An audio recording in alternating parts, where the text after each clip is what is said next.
It started as just another comedy segment on The Tonight Show, until a young voice from the audience made Gordon Ramsay stop mid-sentence and do something that changed television forever.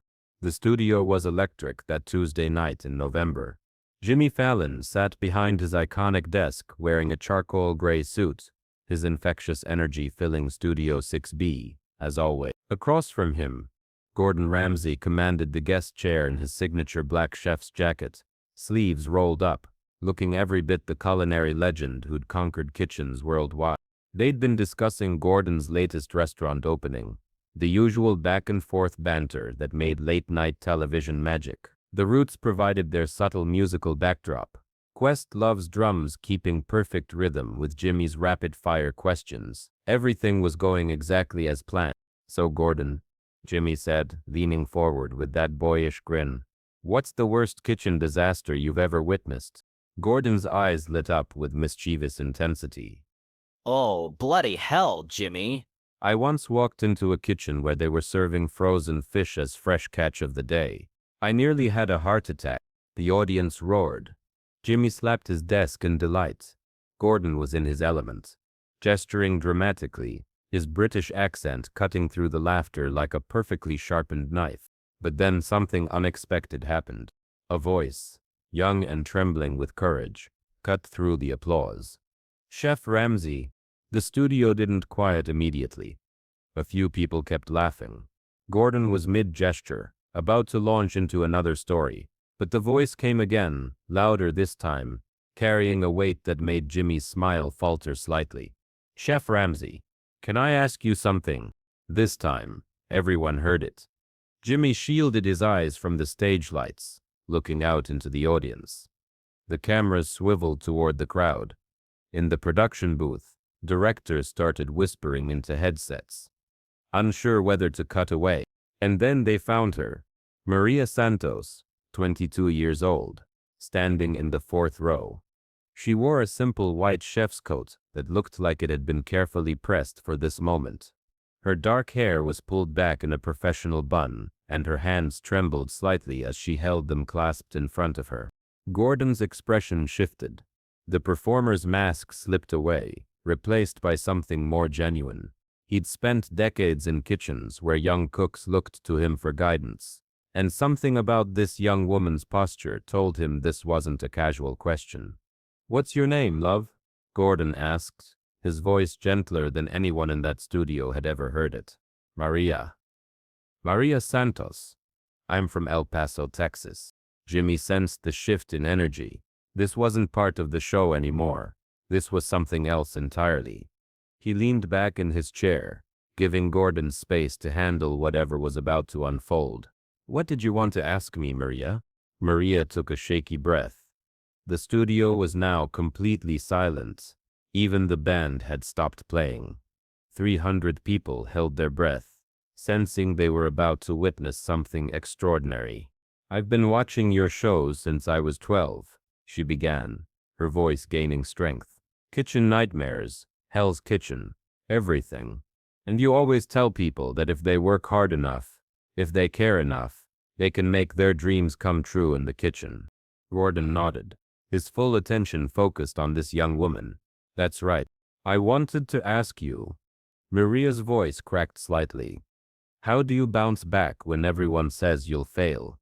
When everyone tells you that girls like you don't become chefs? When you work 3 jobs just to afford culinary school, and people still say you're wasting your time?" The question hung in the air like smoke from a wood-fired grill. Gordon's jaw tightened, not with anger, but with recognition. He saw something in Maria's eyes that he remembered from his own reflection 30 years ago. Hunger, determination, and the desperate need for someone to believe in impossible dreams. Jimmy felt the energy in the room shift completely. This wasn't entertainment anymore. This was real life, raw and unfiltered, happening in front of millions of viewers. Gordon stood up slowly from his chair. It was unprecedented. Guests didn't leave their seats during interviews unless directed. But Gordon wasn't following any script now. He was following his instincts, the same ones that had guided him through decades of kitchen battles. Maria, he said, walking closer to the audience barrier. Stand up, love. She rose shakily to her feet. The cameras caught every detail, the way her chef's coat was slightly too big for her small frame, the determination in her dark eyes, the tears she was fighting to hold back. How old are you? Gordon asked. 22. And where are you working now? I'm a line cook at a diner downtown. But I'm in my final semester at the Institute of Culinary Education. I work the night shift to pay for classes during the day. Gordon nodded, understanding flooding his features. Behind him, Jimmy sat transfixed, watching this master chef transform before his eyes. You know what, Maria? Gordon said, his voice carrying across the silent studio. 30 years ago, I was exactly where you are. People told me I was too rough, too working class, too bloody-minded to make it in fine dining. They said kids from Johnstone, Scotland, don't become celebrity chefs. He paused, looking directly into her eyes. They were wrong then, and they're wrong about you now. The studio remained perfectly still. Even the camera operators had stopped moving, afraid to break the spell of this moment. But you want to know the real secret, Maria? Gordon continued. It's not about proving them wrong. It's about proving yourself right. Every single day, in every dish you cook, in every service you complete, you prove that you belong in that kitchen. Maria's composure finally broke. Tears streamed down her face, but she stood straighter, as if Gordon's words had physically strengthened her spine. That's when Gordon did something that no one, not Jimmy, not the producers, not the millions of viewers, saw coming. Maria, he said, his voice now carrying the authority of someone making a life-changing decision. What are your plans for Monday morning? The question seemed to come from nowhere. Maria blinked in confusion.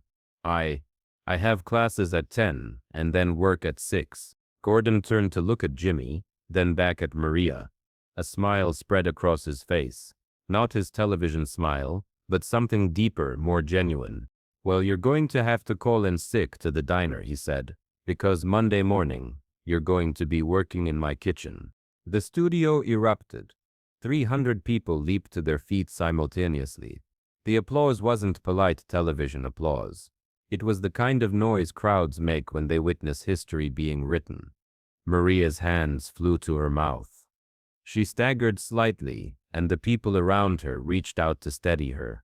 Through her tears, she tried to speak, but no words came. Jimmy Fallon, who had hosted thousands of hours of television, who had interviewed every A-list celebrity imaginable, found himself wiping away tears. He stood up behind his desk, applauding with everyone else, but his focus remained on Gordon and Maria. Are you serious? Maria finally managed to whisper, though her voice carried clearly through her microphone. Dead serious, Gordon replied. You remind me of myself 30 years ago. Hungry, determined, and willing to work harder than everyone else in the room. That's exactly the kind of person I want in my kitchen. He reached into his jacket pocket and pulled out a business card, then borrowed a pen from Jimmy's desk. As the applause continued around them, Gordon wrote something on the back of the card. This has my personal number, he said, walking back toward Maria, and handing the card to someone in the front row to pass back to her. Call me tomorrow. We'll figure out the details, but I meant what I said. Monday morning, you're part of my team. Maria held the card like it was made of gold. The cameras caught the moment perfectly. This young woman from El Paso, still in her pressed chef's coat, holding a piece of paper that had just changed her entire life. But Gordon wasn't finished. You know what the best part is, Maria, he said, addressing both her and the entire studio. In 5 years, when you're running your own kitchen, when you're the chef telling some young cook that their dreams are possible, you'll remember this moment, and you'll know that every person who said you couldn't make it was just afraid of how brilliant you were going to become. The applause that followed was unlike anything that studio had ever heard. It went on for nearly 2 full minutes. People were crying openly. The band joined in. Questlove leading a rhythmic celebration that felt more like a revival meeting than a talk show. Jimmy finally managed to restore some order, but when he spoke, his voice was thick with emotion. "Ladies and gentlemen," he said, "I've been hosting this show for years, and I've never seen anything like what just happened. Gordon Ramsay just changed someone's life on live television." Gordon returned to his seat, but the energy in the studio remained electric. The interview continued, but it was transformed. Every question Jimmy asked seemed to carry more weight. Every answer Gordon gave seemed more honest, more real. As the show wound down, Maria remained standing in the audience, still clutching Gordon's business card, still surrounded by people congratulating her. The cameras kept finding her, this young chef who had asked one question and received an answer that would reshape her entire future. During the commercial break, before the show's end, something unprecedented happened. Gordon walked into the audience. Security initially moved to stop him, but Jimmy waved them off. The cameras kept rolling as Gordon made his way to Maria's row. "One more thing," he said when he reached her. "That chef's coat you're wearing. Keep it. But next week I'm getting you a new one with your name on it. Because you're not just a line cook anymore, Maria. You're a chef. And don't let anyone ever tell you different." The hug that followed wasn't staged for television. It was the embrace of a mentor welcoming a protege, of someone who had climbed the mountain, reaching back to help the next person up. When The Tonight Show aired that episode 3 days later, it became the most watched segment in the show's recent history. The moment between Gordon and Maria was viewed over 50 million times across social media platforms. Restaurant Dream became a trending hashtag worldwide. But the real magic happened off camera. True to his word, Gordon called Maria the next day. He arranged for her to finish her final semester while working part-time in his kitchen. He connected her with mentors, helped her navigate the professional culinary world, and became the champion she had always needed. 6 months later, Maria Santos was promoted to sous chef.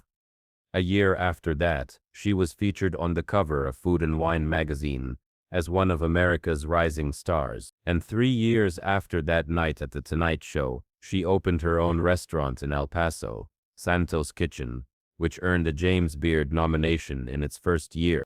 The business card Gordon gave her that night, she had it framed behind the bar in her restaurant, right next to a photo from that evening. Gordon and Maria, surrounded by applause in the moment when everything changed. Jimmy Fallon later said that the Maria Santos segment reminded him why he loved live television. "You can script comedy," he said in interviews, "but you can't script human connection." What happened that night was pure magic, the kind that only happens when someone's ready to change a life and someone else is brave enough to let them.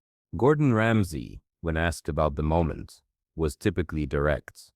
"Maria didn't need me to save her career. She just needed someone to open the door. The rest was always going to be up to her talent and determination." And Maria? She keeps a photo from that night on her office desk. Not the staged promotional shots from after the show, but a candid image captured by someone in the audience. In it, she's standing in her oversized chef's coat, tears streaming down her face, holding Gordon's business card like a lifeline. Because sometimes, that's exactly what it is. The restaurant dream doesn't always start with a perfect kitchen or unlimited funding. Sometimes it starts with a question asked in front of 300 strangers, answered by someone who remembers what it felt like to be hungry for more than just food. Sometimes it starts with someone believing in you before you fully believe in yourself. And sometimes it happens on live television, in front of millions of people, in a moment that reminds everyone watching that dreams don't have expiration dates. They just need the right person to help them come true.